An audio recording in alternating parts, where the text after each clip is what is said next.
বাংলা ক্রিয়া শেষে যখন থাকার কথা অর্থ প্রকাশ করে থাকে তখন সাবজেক্ট বা পার্সন অনুযায়ী আপনাদেরকে am, supposed to, is supposed to, are supposed to বসাতে হবে।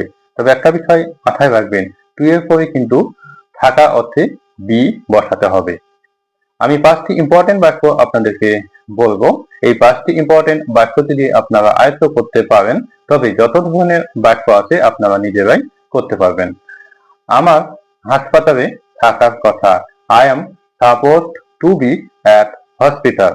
আমাদের একসাথে থাকার কথা, we are supposed to be together. তোমার এখানে থাকার কথা, you are supposed to be here.